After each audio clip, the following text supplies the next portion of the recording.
C'est impressionnant, travaillé 3 ans chez Google, t'as travaillé 2 ans chez TikTok, t'en parles comme si c'était facile. Si je te parle des entretiens où ça a donné un succès, je peux pas te parler de ça sans te parler des entretiens où ça l'a pas fait, tu vois. Vas-y, est-ce que tu peux nous le refaire comme si t'étais en condition? On m'avait pas dit que j'allais passer un entretien. La méthode STAR. Et c'est vrai que je pense que ça a été un beau booster de confiance en soi, ce job. Salut Maxence. Salut Hugo. Quel plaisir d'être dans ton studio, Le Clap, aujourd'hui. Eh ben, tout le plaisir est pour moi, je suis ravi que tu sois là. Bah écoute, l'objectif aujourd'hui, c'est d'aller droit au but, d'aider les personnes qui veulent rejoindre les plus grandes entreprises de la tech. Parce que toi, tu as travaillé 3 ans chez Google, tu as travaillé 2 ans chez TikTok. Et j'aimerais que tu nous partages tous tes conseils, toutes tes techniques qui t'ont permis d'atteindre ces postes-là. Donc on va parler de ton parcours, de comment tu as fait pour te préparer aux entretiens et au fur et à mesure de la conversation, on va voir où ça va nous mener. Est-ce que tu peux peut-être te présenter rapidement et nous parcourir tes différentes années de vie? Ouais, carrément. Alors, on va dire qu'on va reprendre du début. Je m'appelle Maxence Tison, je suis originaire de Lille, là où on est aujourd'hui, très content de t'accueillir ici. J'ai fait mes études, j'ai fait une école de commerce, j'étais à Neoma pour ceux qui connaissent. Ouais. Et après j'ai commencé à travailler chez Google, comme tu l'as dit, donc c'était mon premier job en sortie d'école, premier CDI. Canon. Ouais, j'étais trop content, ouais, c'était ma boîte de rêve, tu sais, quand t'es étudiant, tu vois les docus sur Capital, sur M6, en mode il y a des toboggans chez Google, ok, je veux aller là. Ça s'arrêtait là un peu. Mais non, c'était un peu un rêve de bosser dans cette boîte et j'étais trop content d'avoir ce premier job. C'était vraiment, je m'en souviens, comme toi d'ailleurs, du moment où tu reçois le mail, mode bonne nouvelle. Tu n'en crois pas tes yeux et pourtant c'est la réalité. Ouais, exactement. C'était ouf. Et donc j'ai bossé 3 ans chez Google. En tout, j'ai fait toujours sur la partie publicitaire. J'étais dans les équipes commerciales pour commercialiser les solutions publicitaires de Google. Et je me suis spécialisé dans la dernière année et demie sur les solutions vidéo, principalement sur YouTube. Ouais. Et donc voilà, j'ai pris en compétence sur le domaine et c'est ce qui m'a amené ensuite j'ai bien aimé le domaine et c'est ce qui m'a amené ensuite à arriver chez TikTok, où j'ai travaillé pendant un tout petit peu moins de 2 ans. Et où en fait, sur un job assez similaire, j'étais encore une fois dans les équipes commerciales. Ma mission était de commercialiser les solutions publicitaires de TikTok. Mais la grosse différence, c'est que Google, c'est une grosse machine et TikTok, ça reste une grosse boîte. Mais en tout cas, quand je suis arrivé en 2020, c'était encore les tout débuts et les équipes n'étaient pas du tout structurées comme elles peuvent l'être aujourd'hui ou comme elles peuvent l'être chez Google. Donc c'était un job qui, sur le papier, est assez similaire, mais qui, en fait, au quotidien, était quand même assez différent. Très bien. Et puis, tu es parti de TikTok, là. Tu peux nous partager aussi tes dernières actualités? Oui, carrément. Ça fait désormais 2 ans que je suis parti de chez TikTok. Ça va faire 2 ans tout début novembre.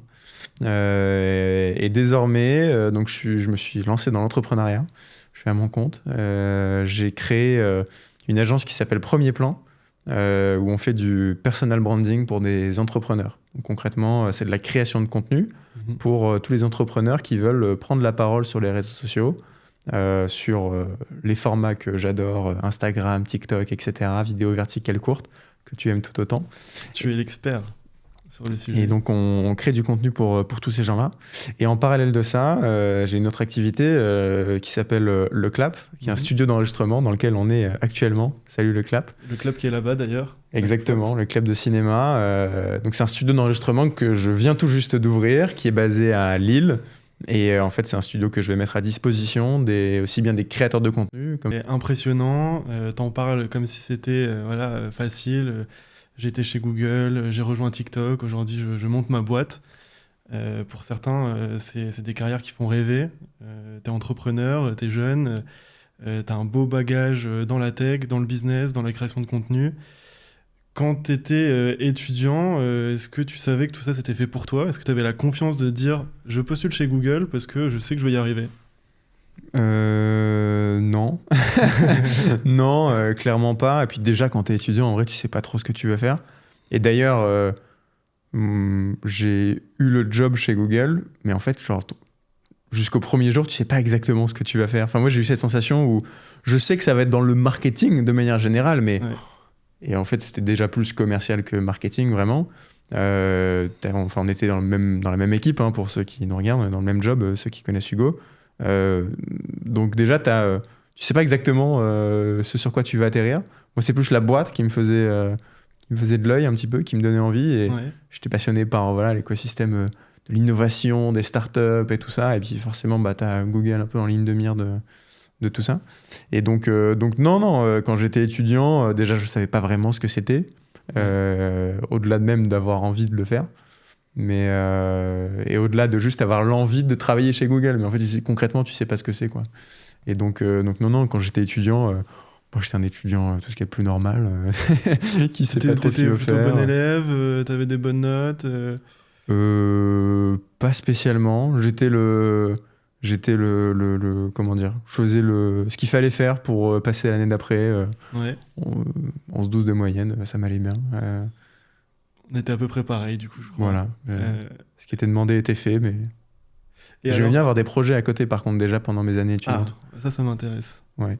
Parce qu'on se rend compte que quand on parle de différentes personnes qui travaillent chez Google, Microsoft, TikTok, beaucoup avaient déjà, dès les études, pris part à des projets. Ouais. Qu'est-ce que toi, t'as fait déjà, il y a un truc qui était ultra marquant, et ça, je sais pas si je te l'ai déjà raconté. C'est, je suis étudiant, je crois que c'était en 2e année d'école de commerce. Et dans une école de commerce, tu as des juniors entreprises. C'est des espèces d'associations étudiantes qui sont comme des mini-entreprises qui proposent des missions aux étudiants. Et un jour, je ne suis pas trop fan de ces trucs-là. Je ne fais jamais aucune mission. Et un jour, je vois, ils postent une annonce sur le truc des petites annonces de l'école. Bonjour, on a une mission pour Google. On cherche, je sais plus, 10 étudiants pour aller faire du porte-à-porte à Rouen. J'étais à Rouen pendant mes études. Incroyable. Déjà, what the fuck, d'où la junior entreprise, elle a une mission pour Google. Je trouvais ça ouf. Et là, je me suis dit, mais c'est l'opportunité, faut pas que je laisse passer ça. Cette mission, il faut qu'elle soit pour moi. Et évidemment, le truc, une mission pour Google, je pense qu'il y a la moitié de la promo qui a dû postuler, tu vois. C'était forcément le truc qui intéressait beaucoup de gens parce que expérience sur le CV et tout. Et je me souviens que je connaissais un tout petit peu la présidente à l'époque de la junior entreprise, donc qui était une meuf de ma promo, tu vois, mais j'étais pas spécialement pote avec. Je me souviens qu'on avait quelques cours en commun. Genre le lendemain ou quelques jours après, j'ai eu un cours avec elle. Je l'ai vue dans la salle, je me suis assis à côté d'elle pendant le cours et je l'ai tannée en mode meuf, vraiment, mets-moi sur le truc. je peux pas me laisser passer à côté de ça. T'as fait jouer ton réseau dès le début, en fait. Ouais, c'était même pas réseau, parce que l'opportunité de contacter quelqu'un qui peut t'ouvrir la porte. Exactement. Ça, pour le coup, dès le début. Et ça a marché. Tu t'es pas dit, ça sera peut-être mal perçu Non, je t'avoue, je me suis même pas posé la question. Je me suis dit, ce truc, il me le faut, je mets toutes les chances de mon côté, let's go. Génial. Et alors du coup, t'as eu le poste. Et du coup, j'ai eu ce truc. Et au final, au début, c'était une mission. C'était assez drôle. C'était c'était les missions. À l'époque, ça s'appelait un programme Google pour les pros. Et il y avait des petites armées d'étudiants avec des polos Google qui allaient dans les petits commerces de la ville pour leur faire des pages Google My Business. C'est ce truc avec les horaires, quelques photos et tout. Donc concrètement, je bossais pour Google, mais déjà, c'était un contrat de freelance, etc. Et concrètement, j'étais avec ma tablette dans les rues de Rouen et j'allais dans les kebabs et les boulangeries pour dire, les gars, il faut vous créer un compte Google My Business. Donc c'était mon premier contact avec cet univers-là. Et la première mission s'est bien passée. Évidemment, je me donnais et tout, je faisais en sorte que ça se passe bien. Et après, ils m'ont rappelé pour d'autres missions similaires dans d'autres villes. Et des missions de ce genre-là, ça a évolué vers des missions où on animait des ateliers pour les petits commerces du coin, etc. Super. Et après, animer des ateliers, c'est passé à des interventions dans des genres salons de l'entrepreneur et ce genre de choses. Donc c'est un peu monté en puissance, on va dire, toujours sur des bases de freelance où je faisais peut-être ça. Allez, j'avais peut-être un jour par mois où j'avais une mission qui tombait, ou peut-être un jour tous les 2 mois, tu vois, mais je prenais tout ce qu'ils me donnaient. Et déjà, ça m'a fait un super réseau, de rencontrer d'autres étudiants, d'autres gens un peu similaires. Et aussi, c'était même pas Google qui gérait ça directement, c'était une agence partenaire. Mais tu avais quand même parfois accès à des gens de chez Google directement qui manageaient le projet un peu de loin. Et donc progressivement, tu as touché du bout des doigts le géant de la tech et ça devenait de plus en plus concret. Exactement. Petite question avant de continuer dans le flow. Pour postuler à cette mission, tu as dû préparer un CV. C'était quoi la candidature Je me souviens même plus, franchement. Il a fallu m'asseoir à côté de la meuf. Non, en vrai, je pense qu'il y a dû avoir un CV. Mais c'était même pas un CV qui était envoyé à Google directement. C'était déjà la junior entreprise qui faisait un premier tri. Ouais. Et après, une agence qui était une espèce d'agence d'événementiel. Ok. USIC, ça s'appelait à l'époque, qui gérait ça. Donc ouais, il y avait dû avoir CV peut-être. Mais bon, ils recrutaient des étudiants de tout début d'école de commerce. Donc clairement, on avait tous pas grand-chose sur notre CV, quoi. T'étais en quelle année pour C'était deuxième situer année d'école. Deuxième année, ok. Donc ouais, plus 3-4, quoi. Parce que j'ai Et- fait 2 ans. Et alors, du coup, si on continue, donc génial, t'as commencé à t'imprégner de l'écosystème. Ouais. Même si tu le disais, c'était des petits commerces. Mine de rien, tu devais proposer des solutions, les convaincre de les utiliser. Ouais. Comment après t'en es arrivé à te dire, bon, je commence à arriver à la fin de mes études, faut que je trouve un vrai taf. Ouais. Et t'as décroché Google, quoi. Qu'est-ce qui s'est passé entre Ouais. les deux? Bah alors déjà, il s'est passé des trucs entre-temps de me dire, j'avais ces premières missions, et moi je pense que j'ai dû postuler, allez, je sais pas, au moins 6-7 fois à des stages chez Google, chez Google, pardon. Et bah 6-7 fois, je me suis fait tège en fait. Ouais. Ça a jamais marché, j'ai jamais eu de stage chez Google. Ok. J'ai eu 2-3 fois je rentrais dans les process, j'ai passé des entretiens, etc. Donc ça, c'était avant la fin de mes études, parce que c'est des stages, Ouais. césure, ce genre de trucs. Et à chaque fois, ça a pas marché en fait. J'ai pas été pris. Mais donc, t'étais quand même invité à un entretien, donc ça veut dire que ton CV déjà plaisait. Ouais, j'imagine, d'une certaine manière. Ça avait dû plaire. Tu te souviens un peu de ce que tu avais mis en place sur ton CV? Parce que l'entretien, c'est une deuxième étape. Déjà, il faut postuler avec un CV qui soit carré, qui réponde Ouais. aux exigences. Comment tu l'avais optimisé ton CV? Déjà, fun fact, je me souviens qu'à l'époque, je faisais des CV sur Photoshop. Déjà à l'époque, c'était waouh, Costaud. c'était le Canva de l'époque pour Ah ceux qui, ouais. enfin ça existait encore évidemment, mais à l'époque le Canva n'existait pas. Et je me souviens même, fun fact, pendant que j'étais étudiant, j'ai déjà vendu à des potes des prestats pour leur faire leur CV. Je leur payais 10-15 balles et je prenais mon template et je leur faisais un CV, tu vois. Entrepreneurial mindset. Exactement. Mais bref, du coup, j'avais un CV bon, qui visuellement était peut-être un peu joli. Et après, forcément, je mettais en avant mon expérience, pas chez Google, mais en tout cas pour Google, de freelance, de cette mission.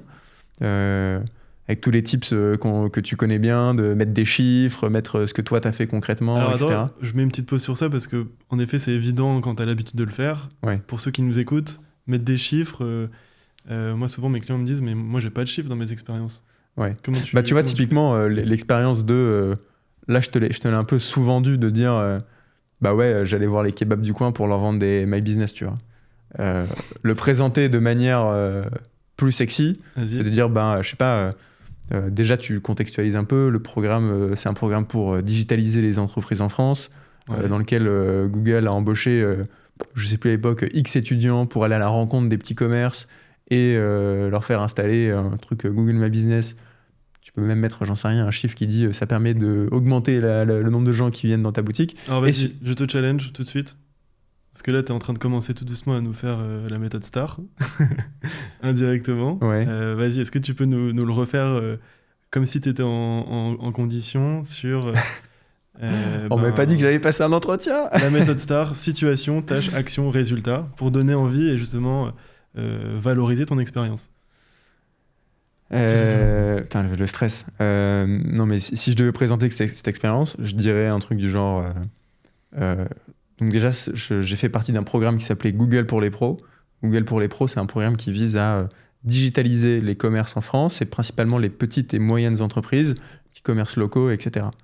La tâche, c'était donc d'aller rencontrer ces commerçants et les aider à comprendre les solutions digitales gratuites qui s'offraient à eux, en l'occurrence principalement au début Google My Business, qui est un service qui te permet d'avoir tes horaires et des photos sur Google quand on te cherche. Ouais. Et l'action que moi j'ai entreprise, c'est concrètement d'aller à la rencontre de, à peu près, j'ouvrais 10 pages Google My Business par jour pour des commerçants du coin.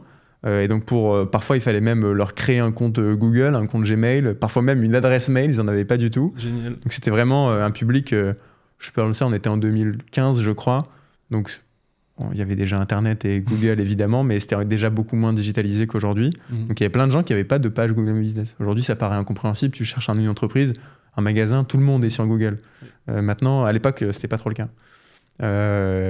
Et donc le résultat, ça a été, je te l'ai dit, je t'ai un peu spoilé, du coup j'ai j'ouvrais en moyenne. L'objectif, c'était 10 pages Google My Business créées pour des business de la ville par jour. Par jour. Et tu as travaillé ça combien de temps? La première mission, c'était des missions d'1 semaine, il me semble. Donc pendant 1 semaine, on était une petite dizaine d'étudiants à parcourir la ville. Et souvent, c'était des opérations un peu coup de poing comme ça, parfois 2-3 jours, parfois 4 jours, selon la taille de la ville. Et donc, je crois qu'en tout, j'ai dû faire une petite dizaine, 7-8 villes françaises comme ça, parfois dans des bleds un peu paumés. J'étais à Alençon, j'étais dans des trucs comme ça, que je connais pas du tout. Et donc 7-8 villes fois 10 Fiche My Business, t'étais à... Fois le nombre de jours, ouais. Donc, je sais pas, j'ai dû en tout créer Allez. plusieurs centaines, peut-être 200-300 pages Google My Business minimum, tu vois, pour le fromager. Et parfois, d'ailleurs, c'est génial, tu vas dans un fromager. Et il t'offre un petit bout de fromage. Exactement. Et à la fin de la journée, on se comparait tous en mode et toi, t'as eu quoi aujourd'hui? Moi, j'ai eu un petit bout de fromage. Ah bah, moi, j'ai eu ça. Donc, c'est aussi cool Et déjà, au passage, c'est une expérience qui te force à sortir de ta zone de confort. Ouais. Parce que je pense que rentrer dans un magasin, et l'avantage qu'on avait, c'est que c'était gratuit, donc tu vends pas un truc. Ouais. Mais quand même, tu dois dire à quelqu'un, genre, déjà, je te prends du temps, t'es en train de bosser, viens, on se pose, je te montre à quoi ça sert, je te le fais avec toi, etc. Bah, en fait, ça nécessite de te sortir un peu les doigts et d'aller au contact humain de gens que tu connais pas. Et quand t'as 19-20 ans, t'oses pas trop faire ça, en fait. C'est hyper intéressant, merci d'avoir partagé ce retour d'expérience, parce que ça démontre beaucoup de traits, d'aptitudes, de soft skills qui sont recherchés du coup chez Google ou dans les grandes boîtes de la tech. En décrivant ton expérience, du coup, tu t'es passé par la méthode STAR, donc une manière de description. Je fais un petit résumé pour ceux qui connaissent pas la méthode STAR. C'est une manière de mettre en avant tes expériences en parlant de la situation, la tâche, les actions que tu as mises en place et les résultats que tu as obtenus. Et donc, quand on compare les deux manières que Max a eu de nous parler de son expérience quand on était entre nous, entre potes, et le moment où il s'est un peu plus structuré, on voit directement l'impact que ça donne et on se dit « Waouh, j'ai envie d'en savoir plus ouais. ». Moi, en tant que recruteur, j'ai envie de poser 50 questions sur comment t'es sorti de ta zone de confort, comment t'as réussi à convaincre quelqu'un de t'accorder du temps, de mettre en place ces solutions. Donc bravo et merci d'avoir partagé ça. Avec plaisir. Fast forward. Donc tu m'as parlé de ton CV, tu m'as dit qu'il fallait mettre des chiffres. D'autres choses sur ton CV qui te viennent un peu à l'esprit en termes de conseils? J'ai essayé de mettre le plus possible de choses extrascolaires, puisqu'en fait des étudiants en école de commerce, il y en a à l'appel tous les ans, en fait la question c'est comment tu te distingues d'une part, et comment tu montres que t'es pas juste un étudiant en école de commerce, tu vois. Je suis un étudiant en école de commerce qui avait ce projet avec Google, j'en sais rien, tu peux avoir... même si c'est un truc à la con, tu vois, mais genre, je ramasse les noix chez mes grands-parents et je les vends dans mon quartier, en fait, c'est un business en soi, tu vois. Et en fait, ce que je pense, j'allais dire Google, mais beaucoup de recruteurs recherchent, c'est des gens qui se bougent les fesses pour sortir un peu de ce qui leur est demandé. La prise d'initiative, c'est un truc qui est tellement valorisé, surtout dans une boîte comme Google, où tu le sais aussi bien que moi, quand tu y es, on te dit, t'as ton core job, c'est tes missions principales, et voilà tout ce que tu dois faire à côté. Implique-toi dans tel projet, deviens spécialiste de tel sujet, etc. Plein de choses à faire en plus. Et donc en fait, s'il voit quelqu'un qui est déjà habitué à sortir de sa petite zone de confort et à faire des choses qui ne lui sont pas demandées, ça je pense c'est un excellent signal pour les recruteurs, et c'est important de le mettre sur son CV. Ouais. Il y a aussi beaucoup de gens qui se disent, je prends l'exemple des noix, c'est peut-être à la con, tu vois, mais genre, c'est peut-être tout et n'importe quoi. Juste, je suis arbitre de foot. Je suis je sais pas quoi, je m'investis dans une vie asso. Dans une association. Exactement, ça peut être plein de choses. Et c'est pas obligé d'être lié au business, c'est pas obligé de faire de l'argent, on s'en fout, tu vois. Ouais. C'est juste le fait de dire, je me sors les doigts du cul, si je peux, si c'est pas censuré. Mais je me bouge les fesses pour que il se passe des choses dans ma vie, en fait. Et du coup, automatiquement, il se passe des choses dans mon taf. Et ça, c'est un truc que les recruteurs kiffent.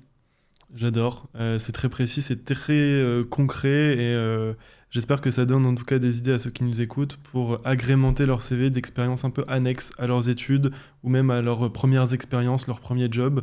Allez voir un peu plus loin et comment vous êtes sorti de votre zone de confort. Si vous ne l'avez pas encore fait, il n'est jamais trop tard en fait. Sortez de votre zone de confort à tout moment. vers des objectifs de vie, si l'entrepreneuriat vous intéresse, montez votre petit business, vendez des noix. Moi, quand j'étais dans mes études, j'avais organisé un petit business de transport de taxi à la fin des soirées étudiantes, tu vois, parce que je devais récolter des fonds pour une association. Tu l'avais mis sur ton CV ? Et je l'ai mis sur mon CV. Bien sûr. Bien sûr, ça représentait pas énormément de sous, Ouais. mais voilà, petit branding, logo, mise en avant de l'offre, et ça avait généré des résultats pour une association, donc c'était top, quoi. Ouais. Les entretiens maintenant, comment tu t'es préparé à voilà, devenir meilleur, parce que tu as parlé d'échecs. Ouais. Ça s'est pas fait du premier coup. Clairement, les échecs font partie de la préparation. Quand je me suis... les entretiens, si je te parle des entretiens où ça a donné un succès, je peux pas te parler de ça sans te parler des entretiens où ça l'a pas fait, tu vois, parce qu'en fait, je me suis à chaque fois amélioré et optimisé en fonction de mes erreurs précédentes ou de ce que je savais pas ou des trucs sur lesquels j'avais pas assez d'expérience, etc. Donc automatiquement, clairement, ça vient aussi grâce aux échecs. Et t'as jamais eu envie de baisser les bras à force de voir des échecs, justement ? C'est une bonne question. Non, pas Qu'est-ce vraiment. qui t'a fait continuer et y croire, en fait, malgré les échecs ? Y croire, je pense que déjà le fait de me dire il y a tellement de gens qui tous les ans postulent chez Google, c'est pas parce que ça l'a pas fait cette fois-ci que ça le fera pas la prochaine fois. Enfin, c'est juste pas le bon moment, ou j'en sais rien, c'est un signe du destin, ou je sais pas quoi, ce sera peut-être la prochaine. Ouais. Il y a ça, et plus aussi de me dire, en fait, à chaque fois je suis meilleur, entre guillemets, de dire à chaque fois, non seulement j'ai appris de mes erreurs, et puis aussi j'ai avancé dans ma vie, en fait. Typiquement, les missions Google, elles ont pris de l'ampleur. À la fin, c'était des ateliers devant plus de 50 personnes, etc., qu'on animait en étant étudiant, donc ça avait plus de valeur que aller voir les kebabs du coin, même si je le vendais mieux. Ouais. Donc forcément, tu deviens meilleur, donc tu te dis, j'ai peut-être plus de chance. Et puis, je me disais, ce serait con de pas tenter, tu vois. C'est une boîte qui me fait rêver, autant le faire. Est-ce que tu t'es fait coopter ? Oui. Je me suis fait coopter, mais alors, c'est une histoire assez longue. Va droit au but. Droit au but, c'est une histoire assez longue. Process d'entretien de stage dans lequel je me fais recaler. Et à la fin, ils me disent, on a quand même bien aimé ton profil, on te match avec quelqu'un pour te coacher pour des futurs entretiens. Déjà, j'avais trouvé ça ouf. Génial. Je connaissais même pas ce programme, même quand nous, on y était. C'est ouf. Et donc, je me souviens, j'étais en échange universitaire. Et donc, j'étais en échange là-bas et j'avais, je crois, ils m'ont offert, du coup, parce que c'était cadeau, 5 sessions de coaching avec une meuf qui était chez Google. Et la conséquence de ça, c'est que j'étais derrière... coopté, quoi. C'est elle qui faisait passer mon CV, donc tu sais ce que c'est la cooptation, ça garantit en rien d'avoir appris, je tombais dans le même process que tout le monde, mais toujours est-il que effectivement j'ai été coopté par quelqu'un que je connaissais ni d'Ève ni d'Adam. Et ça t'a aidé ce coaching ? Bah ouais, carrément. Ouais, de ouf. En quoi ça t'a aidé ? Qu'est-ce que ça t'a apporté de plus ? Parce que tu disais déjà que les échecs t'avaient appris. Ouais. Quelle a été la couche supérieure qui a été appliquée Max ? Ça date un peu maintenant, hein. C'était en 2016 je crois, donc j'aurais pu te dire tous les détails, mais déjà d'avoir une revue de quelqu'un qui bosse dans la boîte, ça a beaucoup de valeur, tu vois, et surtout que je parlais à cette personne qui est pas une recruteuse, donc qui n'était pas là pour me recruter moi en tout cas, donc je peux lui poser des questions que je pourrais pas forcément poser en entretien, de dire est-ce que c'est mieux de dire ça comme ça ou comme ça ? Tu peux pas le dire au recruteur. C'est maintenant qu'il faut le dire. Donc là, c'est plutôt en préparation en amont, etc. C'était vraiment cool. Elle a fait une revue de mon CV aussi, je me souviens. On avait fait une session qui était dédiée à ça. Il y avait beaucoup de choses à revoir. Elle m'avait dit de simplifier pas mal d'éléments. Trop long. le feedback classique. Et c'est vrai que, je n'ai pas les chiffres en tête, mais les gens passent 2 secondes sur un CV. 2 secondes pour se décider si oui ou non j'y passe du temps, en fait. Ouais. Donc voilà, elle fait quelques retours là-dessus. Et clairement, ça m'avait bien aidé. Il avait été trop sympa. Et je l'avais rencontré à Dublin un an après, je crois, du coup, quand j'étais finalement arrivé chez Google. Super. Et donc ça m'avait bien aidé. Et après, il faut absolument que je te parle de la méthode STAR, qui est un de mes... t'as pitché ce que c'était, mais moi, je connaissais pas spécialement à l'époque. Et c'est un pote qui m'a dit, qui lui était en stage chez Google, Le salaud, il avait réussi. Et lui, il m'avait dit, mec, chez Google, ils sont fada d'un truc, c'est la méthode STAR, faut absolument que tu intègres ça. Et déjà, j'ai dit, c'est quoi la méthode STAR? Je sais pas ce que c'est, machin.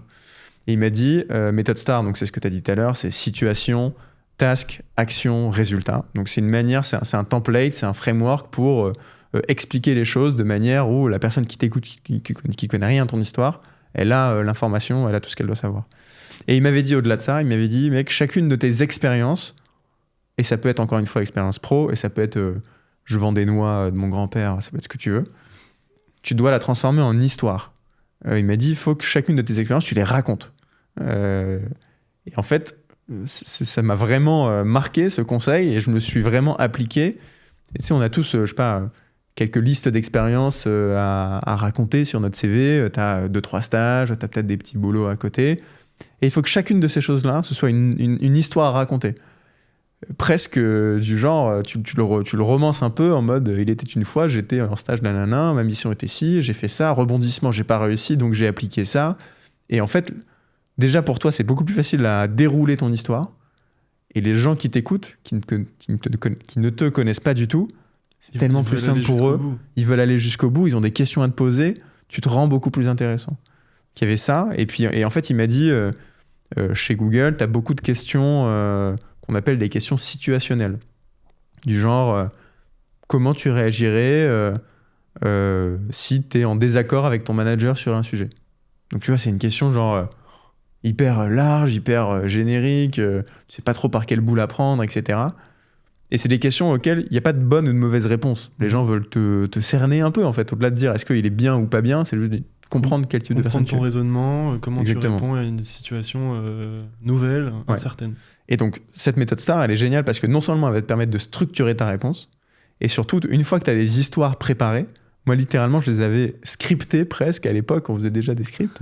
Je les avais vraiment écrites, de dire, voilà, la situation, c'est ça, ma mission, c'est ça, mes actions, c'est ça, les résultats, c'est ça.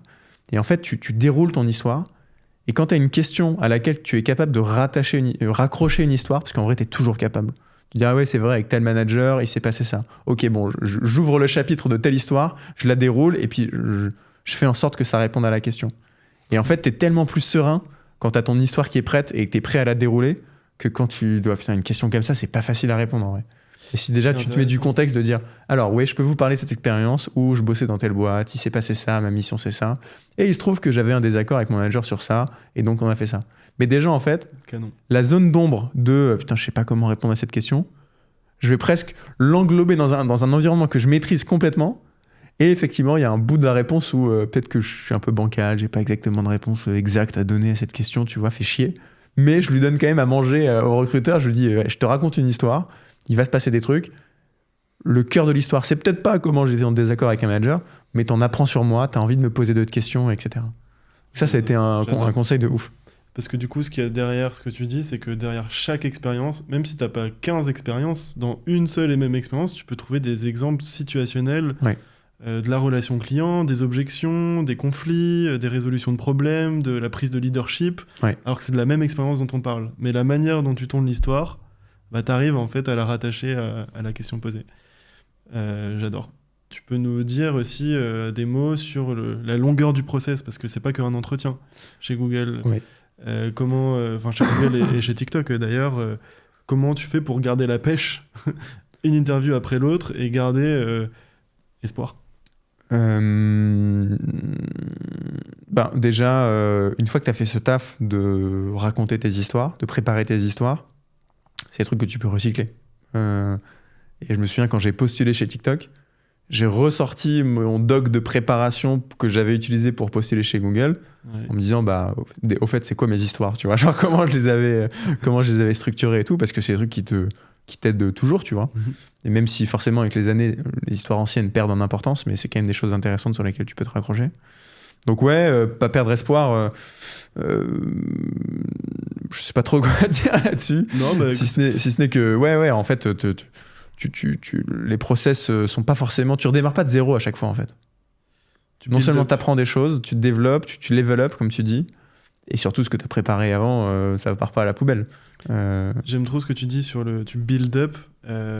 Chez Google, je dis toujours, on t'apprend à gérer ta carrière comme si c'était un business, d'avoir des plans, de concrétiser ce plan en différentes actions. Comment ton expérience chez Google t'a amené chez TikTok, si on prend quelques années post-Google? Ouais, et donc ça faisait quasiment 3 ans que j'étais chez Google. J'avais envie pas forcément de changer de boîte, mais de changer de poste. Ouais. Et donc je commençais à, déjà en interne, regarder les moves possibles, etc. En fait, j'étais à Dublin et j'avais envie de partir de Dublin. Je me dis, bon, c'est cool, ça fait 2 ans et demi, ça va faire 3 ans, j'ai envie de faire autre chose. Et donc on était toute fin 2019, début 2020, avant le Covid, juste avant. Et il y avait une app qui était en train on me l'avait montré et tout. Je me dis, tiens, c'est bizarre ce truc, je comprends pas trop ce que c'est, mais je sens que je vais perdre du temps là-dessus. Déjà à l'époque, j'avais flairé le truc. Et je m'étais dit, il se passe un truc, ça a l'air stylé. Ils sont en train de recruter à Bâle en Europe, à Londres à l'époque, là où j'ai postulé. Et je me suis dit, j'adore la vidéo, je suis légitime sur le sujet vidéo de par ma spécialisation sur la vidéo YouTube, la publicité sur YouTube. Je me suis dit, ces équipes-là, il faut que je les intègre. Let's go. Tu te l'es mis en objectif, je veux aller chez TikTok. Je me suis mis, objectif de base, c'était de chercher un poste. Après, je vais pas te mentir, j'ai pas postulé que chez TikTok, tu vois, j'ai postulé dans d'autres boîtes aussi. D'accord. Mais c'est vrai que TikTok, ça a été un des process qui m'a le plus pris. Je m'y suis impliqué le plus, tu vois, qui m'a pris le plus d'énergie. Ça a été très long pour le coup, ça a été un enfer. Mais ouais, ça a mis un peu de temps. Un peu de temps parce qu'il y a eu beaucoup d'entretiens. Ouais, et puis TikTok à l'époque, c'était pas très bien organisé. J'ai postulé pour un poste, ils m'ont dit oui, finalement non, on veut te mettre sur autre chose. Ah, mais il faudrait aussi que tu rencontres un tel pour voir si tu pourrais être un bon fit. Bref, je crois que le process, j'ai postulé en janvier, premier entretien fin janvier, je me souviens, et j'ai eu une réponse peut-être genre mi-avril. C'était très long, tu vois. Ouais, plusieurs mois, 3-4 mois de process. Donc ça a été très long. Mais t'as réussi à obtenir le job. Ouais, ça l'a fait, ouais. Changer de boîte, toujours dans le secteur de la tech. Ouais. Avec le recul d'avoir travaillé dans 2 grandes entreprises de la tech comme Google et TikTok, qu'est-ce qui t'a le plus éveillé? Qu'est-ce qui t'a le plus surpris? De Google vs TikTok ou juste la tech de manière générale? De la tech au sens général.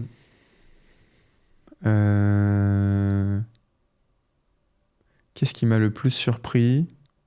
J'ai été beaucoup surpris quand j'étais au début chez Google et après un petit peu aussi chez TikTok de la légitimité que ça te confère sur plein de sujets sur lesquels t'es pas légitime.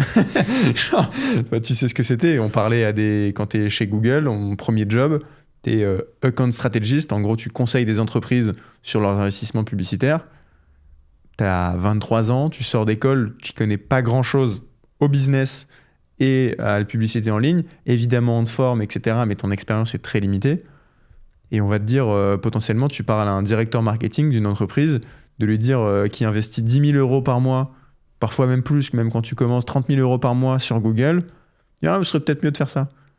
C'est putain, oui, mais en fait, t'arrives avec ta casquette Google, bonjour, c'est Google au téléphone, et putain, ça marche en fait. Enfin, les gens, ils te confèrent ça te donne un espèce de statut, légitime ou pas, je sais pas. Mais en tout cas, c'est vrai qu'au début, j'étais en mode waouh, genre ça te confère, ça te donne un tampon de dire c'est un conseil que Google m'a donné, pas que Maxence Tison m'a donné, tu vois. Genre Google a dit de faire ça. Et toi, en soi, ta légitimité venait aussi de tes formations et de ce qu'on te recommandait comme optimisation. Mais du coup, ce que ça dénote derrière, c'est la confiance qu'on t'accorde, même en étant très jeune. Et moi, c'est aussi ce qui m'avait surpris et marqué, c'est qu'en effet, t'as 22, 23 ans, tu sors de l'université et on te fait confiance, en fait. On te dit, si t'as été embauché, c'est que t'es capable. Et toi, au début, t'es un peu overwhelmed. Tu te dis, t'es sûr que moi, je me suis capable? Et on te dit, oui, t'es capable. Et au fur et à mesure, tu prends cette confiance. Et ça, c'est fou. Ouais, carrément. Et c'est vrai que je pense que ça a été un beau booster de confiance en soi, ce job. Et je pense que ça a aussi été clé dans le fait qu'aujourd'hui, je monte ma boîte et je suis entrepreneur, parce que pour monter ta boîte, il faut être confiant, faut avoir confiance en soi. T'es un peu obligé, parce que si toi t'as pas confiance en toi, personne n'aura confiance en toi. Donc clairement, ça fait partie des expériences marquantes qui m'ont mis sur le chemin qui m'a fait arriver là où je suis aujourd'hui. Quel conseil tu donnerais à quelqu'un aujourd'hui qui n'aurait pas confiance en lui? Le conseil que je donnerais, c'est si t'as pas confiance en toi, réalise que personne n'a confiance en soi. et que, non, mais peut-être pas que personne n'a confiance en soi, mais que en fait, t'as l'impression que les gens, ils sont trop bien dans leur vie, trop bien organisés, ils savent ce qu'ils font, ils savent ce qu'ils disent. Il dit A, donc c'est A, il dit B, donc c'est B. Non, en fait, tout le monde a des doutes et genre, tout le monde se construit un espèce de cocon ou de, je vais pas dire de faux personnage, mais juste en fait, si tu veux avoir confiance en toi, t'as forcément une espèce de carapace à te construire, montrer que t'as confiance en toi et en fait, fake it till you make it, en fait, c'est un peu ça le message. Et d'ailleurs, je te fais un parallèle, un petit aparté là-dessus. J'ai rencontré un entrepreneur, je vais pas le citer, il y a pas très longtemps ici sur l'île, dans le cadre d'une session de mentoring, etc. Et il m'a dit, et il m'a mis à l'aise, tu vois, de me dire en mode, non mais on est entre nous, tu peux me parler de, entre guillemets, de tes problèmes et tout, t'as pas besoin de faire genre tout est clean. Et, sous-entendu, on est entrepreneur, on peut se dire les galères, tu vois. Ça a duré, l'entretien était trop bien, ça a duré quasiment 2 heures. C'était lui qui te mentorait du coup? Ouais. Okay. Un bel entrepreneur qui a construit un truc stylé, je te dirai qui c'est après. Ouais. Et à la fin, il m'a dit ah ouais, et en conseil, il me donnait quelques conseils. Conseil que je peux te donner, il m'a dit faut que tu aies plus confiance en toi. Alors que déjà, je considère que ça va, quand tu es un peu confiance en toi. Il m'a dit ouais, quand tu m'as dit que tu doutais là-dessus, par exemple, quand tu m'as dit que tu n'étais pas très sûr de ces chiffres-là et tout, j'ai senti que tu n'avais pas trop confiance en toi. Et moi, je lui ai dit, mais attends, tu m'as dit qu'on était entre nous, qu'on pouvait un peu tout se dire, etc. Il me dit, ouais, mais il faut pas que tu tombes dans ce piège. Ouais, c'est ouf. Et j'ai trouvé ça ouf, ça m'a mindfuck. Exactement, je me suis dit, ah ok. Et il m'a dit, j'étais un peu tendu ce piège volontairement, tu vois. Il m'a dit, mais il faut pas que tu tombes dedans. Parce que en fait, quand tu es chef d'entreprise, là, ça parle d'entrepreneuriat et tout, c'est peut-être pas lié au truc. Ouais, mais quand même. Quand tu es chef d'entreprise, t'as une casquette, t'as une stature, t'as un costume de chef d'entreprise où tu dois être le mec qui a confiance en toi. C'est lui qui m'a dit, si t'as pas confiance en toi, personne n'aura confiance en toi. Les gens vont pas avoir confiance en toi pour toi. Donc en fait, t'es obligé de toi avoir confiance en toi. De dire en fait, ouais, mes chiffres, je suis sur 2, mais je sais que mon business, il cartonne et il va cartonner et ça se passe trop bien et que tu dois pas te douter, tu vois. Et que si toi, tu te doutes pas de toi, bah, les gens vont se dire, putain, ce mec, il a l'air, son business, ça a l'air de cartonner. Genre, ça a l'air trop bien ce qu'il fait. Alors que si tu te dis, ouais, j'ouvre un studio de podcast, je suis pas sûr que ça va marcher, hein. Franchement, on va voir. Ce qui est la vérité, je sais pas si ça va marcher. Je fais tout pour que ça marche. Ouais. Mais en vrai, tu sais pas. Tu sais pas, t'as pas de boule de cristal. Exactement. Il faut que t'aies la confiance que ça va fonctionner. Exactement. Et là, tu vois, je suis sorti un peu de ce costume, j'aurais pas dû. Enfin, tu vois, si je pousse le truc, dire maintenant, je sais que ça va marcher. Après, les gens cherchent peut-être un peu d'authenticité aussi. Et même en entretien, mais c'est toujours la fine ligne de jusqu'où je vais. Exactement. Sur mes faiblesses, en fait. Ouais, c'est ça. Mais c'est un vrai débat. Hein. Et tu vois, je te dis pas que ce que ce mec a dit, c'est la vérité absolue et c'est à prendre avec des pincettes. Évidemment, il faut de l'authenticité, de ce que tu veux. Mais il y a quand même cette question de confiance en toi et de... ouais, tu dois avoir ce rôle de... je suis sûr de moi, mes expériences sur mon CV, elles ont de la valeur. J'ai de la valeur à apporter à votre entreprise. Je sais faire ça, je sais faire ça. Voilà ce que je peux faire chez vous. Je peux apprendre aussi parce que je sais pas tout. Exactement. Et l'assumer aussi, c'est normal. Ouais, complètement. Donc ça a été un... Bon, c'est tout récent, hein, c'était il y a 2 semaines. J'adore. Mais j'ai adoré. Ouais. Merci Maxence, c'était très riche en conseils, en valeurs. Le temps passe malheureusement, on pourrait discuter encore longtemps comme ça, il y aura peut-être d'autres épisodes. Mais merci pour ton temps et merci pour tes conseils, c'est top. Merci à toi Hugo, ravi de t'avoir accueilli et bientôt pour de nouvelles aventures. À bientôt.